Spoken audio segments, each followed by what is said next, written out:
नमस्कार, मैं हूँ असीमा भट्ट।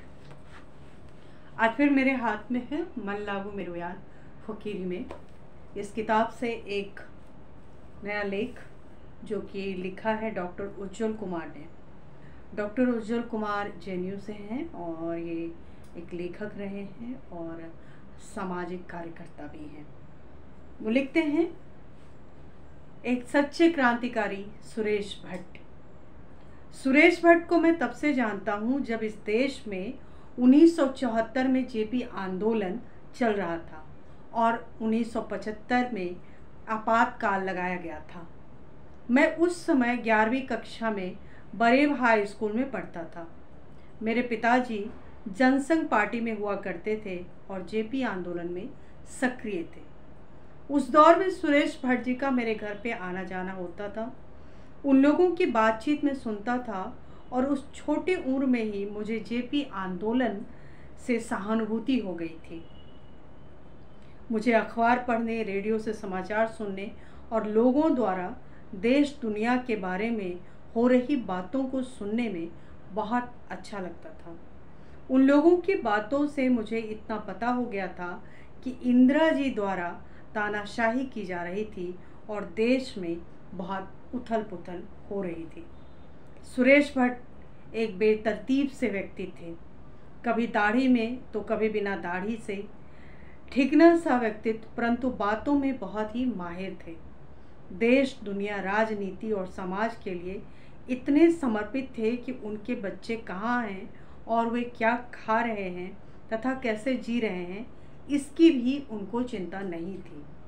इसलिए उन्होंने अपनी बेटी का नाम क्रांति रखा था। उनका भरा पूरा परिवार था। बेटे और बेटियों के लालन पालन से वो बेखबर थे और समाज के लिए सोचने में मगन रहते थे। इसका भुगतान उनकी पत्नी और उनके बच्चों को कष्टों तथा बेशुमार परेशानियों से करना पड़ा। सुरेश जी की नियमित कोई आमदनी नहीं थी। वो कोई नौकरी नहीं करते थे। उनको शायद नौकरी करना पसंद भी नहीं था। एक पूर्णकालिक राजनीतिक कार्यकर्ता रहे। पैतृक संपत्ति उनकी बहुत थी, परंतु पिता से अनबन या अन्य कई वजहों से वो पैतृक संपत्ति से महरूम थे। नवादा में विजय सिनेमा के एक छोटे से भाग में 2 कोठरियों के कमरे में परिवार के साथ रहते थे। यही शायद उनकी सामाजिक शक्ति थी। लोग जानते थे यह आदमी एक बहुत बड़े बाप का बेटा है और समाज के लिए कुछ भी करना चाहता है। लोगों को लगता था कि यह आदमी इस हद तक सामाजिक है कि उसे अपने और अपने परिवार तक की चिंता नहीं। ये 7वें 8वें दशक की बात है। तब समाज के लिए कष्ट उठाने वालों की बहुत इज्जत होती थी और उनको लोग आर्थिक रूप से मदद करने में गर्व महसूस करते थे। उसी शक्ति के बल पर वो नवादा में किसी भी दुकानदार को बोल देते, अरे 10 रुपये निकालो, तो कोई ना नहीं करता था, परंतु वो इससे ज़्यादा कभी किसी से मांगते भी नहीं थे और वो भी हमेशा दूसरों के लिए। आमतौर पर वो वामपंथी माने जाते थे, परंतु किसी पार्टी से बंधे नहीं थे। वो किसी विचारधारा के गुलाम भी नहीं थे। एक बार की बात है, जॉर्ज फर्नांडिस नवादा आए हुए थे। वो शहर में जैसे ही आए, सामने सुरेश जी आ गए। जॉर्ज ने आव देखा ना ताव सुरेश जी का थैला अपने कंधे पर टांग लिया। आगे सुरेश जी और पीछे पीछे जॉर्ज फर्नांडिस। लोग जानते थे कि जॉर्ज फर्नांडिस सुरेश भट्ट जी के बहुत ही करीबी हैं, लेकिन सुरेश भट्ट जी ने कभी भी जॉर्ज से कुछ नहीं मांगा। यही उनका फक्कड़पन था जो उनको बड़ा आदमी बनाता था। उन्होंने राजनीति को कभी भी अपने लाभ के लिए इस्तेमाल नहीं किया। आपातकाल के दौरान मैं 22 जुलाई 1975 को गिरफ्तार कर लिया गया और मेरे साथ 5 सहपाठी तथा 2 शिक्षक भी गिरफ्तार हुए थे। हम लोगों पर आरोप था कि हमने इंदिरा सरकार के खिलाफ नारे लगाए थे तथा आपातकाल का विरोध किया, परंतु सुरेश भट्ट कहाँ गिरफ्तार होने वाले थे। एक बार पुलिस उनके पीछे थी, वो पुलिस को चकमा दे रहे थे। गांव में उस समय रोपनी, खेतों में जो बीज बोए जाते हैं, बीज बुआई चल रही थी और वो मोरी बीज बोने का काम करवाने वालों के साथ मिलकर मोरी करवाने लगे तथा इस तरह से खुद को गिरफ्तारी से बचा लिया।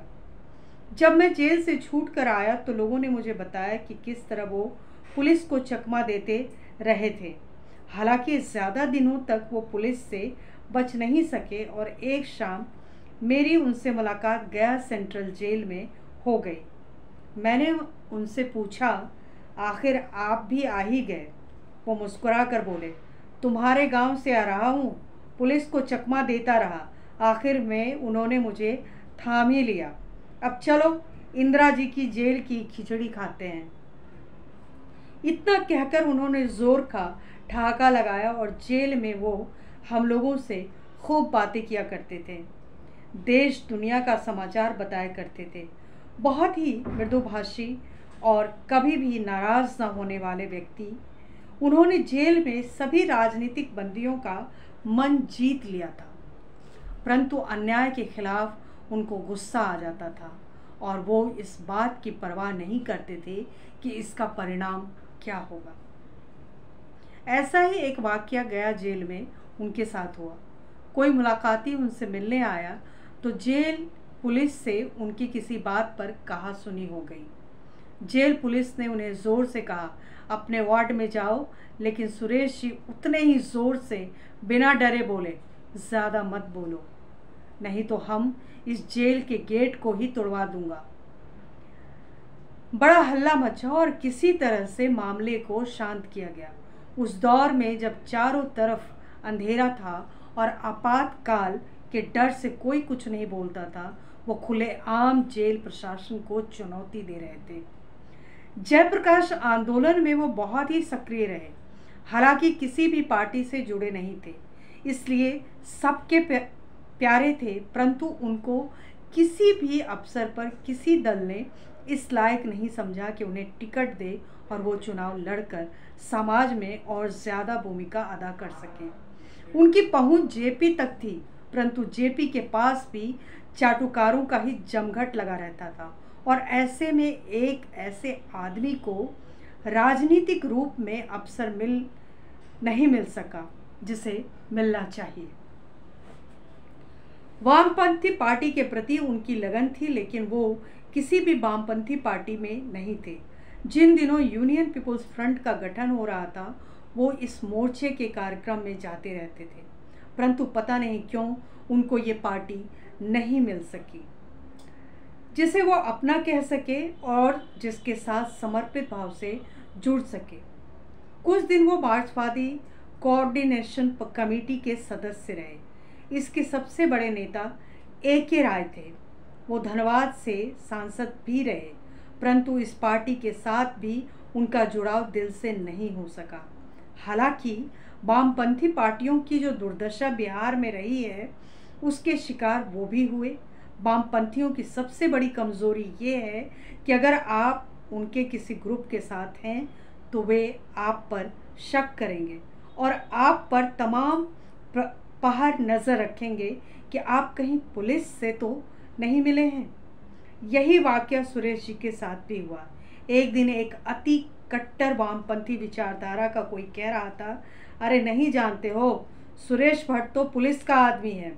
मुझे उस महोदय पर विश्वास नहीं हुआ और उसकी मूर्खता पर मैं हंस पड़ा। इस अविश्वास के माहौल में सुरेश जी ने नवादा की राजनीति में स्वयं को सक्रिय रखा। हालांकि वो किसी पद पर नहीं थे और उनके पास पैसा भी नहीं था, पर वो लोगों के बीच हमेशा चर्चा के विषय बने रहते थे। उनकी चर्चा हर राजनीतिक पार्टी में नवादा और नवादा से बाहर राज्य स्तर पर होती थी, परंतु उनको कोई भी पार्टी कभी एक गंभीर कार्यकर्ता या नेता नहीं मानती थी, जिसके कारण राजनीतिक पायदानों पर नहीं चल पाए और इसके परिणाम स्वरूप वो घोर निराशा के दौर से गुजरने लगे। इसके कारण उनका घर में भी मन नहीं लगता था और पारिवारिक जीवन में भी उनको वो प्यार नहीं मिल सका जो मिलना चाहिए था। हालांकि इसके विपरीत इतना कहना भी आवश्यक है कि उनकी पत्नी ने बहुत ही संघर्ष के साथ बच्चों का पालन पोषण किया और उन जिम्मेदारियों को पूरा किया जिनको अमूमन सुरेश भट्ट को करना चाहिए था।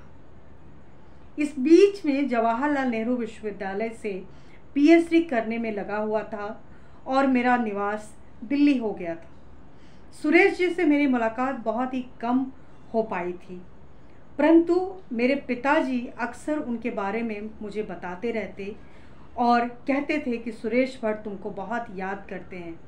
लेकिन ज़िंदगी की भागा भागी में मेरी उनसे मुलाकात बहुत ज़्यादा नहीं हो पाई और उनके बारे में मैं अनभिज्ञ सा रहा। अचानक एक दिन मेरे पास उन्होंने फ़ोन किया। ये 1999 की बात है। कहने लगे कि कनॉट प्लेस से बोल रहे हैं। मैंने पूछा कि वो कहाँ है, तो बोले विट्ठल भाई पटेल हाउस में। आगे कहने लगे कि इसे ही क्रांति का हेडक्वार्टर बना रहा हूँ। मैं हंसा। वो सहमत के ऑफिस से बोल रहे थे और इतना बताने के से बाज नहीं आ रहे थे कि उनको क्रांति करनी है। 2008 में मैं जब अपने गांव गया तो नवादा में आना हुआ। मेरा गांव नवादा से 10 किलोमीटर पर है, पर मैं विजय सिनेमा के पास से गुजर रहा था तो सुरेश जी का ध्यान आया और मेरे पैर उनके घर की तरफ चले गए। उनके बच्चों और उनकी पत्नी ने मेरा स्वागत किया और जी खोलकर सारी बातें बताईं। पारिवारिक समस्याएं और घर की तमाम बातों पर चर्चा होने के दौरान उन्होंने बताया कि सुरेश जी के बारे में कोई जानकारी नहीं मिली थी। इस बात को बताकर मैं क्षमा प्रार्थी सा हो गया था। फिर अचानक 2012 में मुझे किसी ने बताया कि उनकी बड़ी बेटी क्रांति उनकी देखभाल और इलाज का सारा बोझ वहन कर रही थी। आज जब सुरेश जी के बारे में सोचता हूँ तो कई बातें एक साथ दिमाग में कौंधने लगती है। आज के ज़माने में सुरेश जी जैसे निस्वार्थ समाज सेवी को कोई भी व्यक्ति बहुत आसानी से पागल घोषित कर देगा। एक ऐसा पागल जिसने अपनी और अपने परिवार की चिंता किए बगैर बिना देश में क्रांति के लिए काम किया, चिंता किए बगैर देश में क्रांति के लिए काम किया, परंतु इस जीवन में उसे उसके परिवार को दुख और जहालत के सिवा कुछ भी नहीं मिला। आने वाले दिनों में जब आदमी स्वार्थी के अवगुंठनों को ऊपर कर सोचेगा तो याद करेगा कि वास्तव में बिहार के नवादा में एक व्यक्ति था जो वास्तविक क्रांति दृष्टा था। धन्यवाद।